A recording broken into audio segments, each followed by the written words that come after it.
Hi అండి, నేను మీ Anu. Welcome to my channel. ఈరోజు నేనైతే గోరుచిక్కుడుకాయతో శనగపప్పు వేసి చేస్తున్నాను. అది ఎలా చేస్తున్నానో మీరు కూడా చూసేయండి.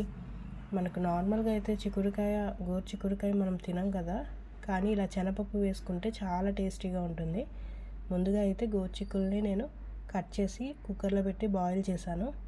బాయిల్ చేసిన తర్వాత అది ఆఫ్ చేసుకొని వాటర్ అంతా తీసేసి ఓన్లీ ఈ గోరుచిక్కుడుకాయ ముక్కల్ని పక్కన పెట్టుకున్నాను. తర్వాత స్టవ్ ఆన్ చేసుకొని కళాయి పెట్టుకొని అందులో ఉల్లిపాయ, పచ్చిమిర్చి, కరివేపాకు వేసుకొని వేగనిచ్చుకున్నాను. అది వేగాక అందులో టమాటో వేసి వెల్లుల్లి వేసాను. అది కూడా వేగిన తర్వాత అందులోకి ముందుగా ఉడకబెట్టి పెట్టుకున్న గోరుచిక్కుల్ని యాడ్ చేసి శనగపప్పు కూడా యాడ్ చేశాను. అందులో ఉప్పు, కారం, పసుపు వేసుకొని బాగా మగ్గనిచ్చుకొని ఒక 15 మినిట్స్ కుక్ చేసుకొని తర్వాత తీసి అందులో ధనియాల పొడిని యాడ్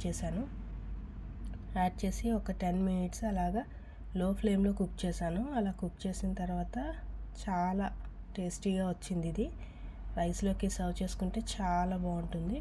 ఒకసారి మీరు కూడా ట్రై చేసి చూడండి, మీకు నచ్చుతుంది. నచ్చితే లైక్ చేయండి, షేర్ చేయండి, అలాగే సబ్స్క్రైబ్ చేయండి.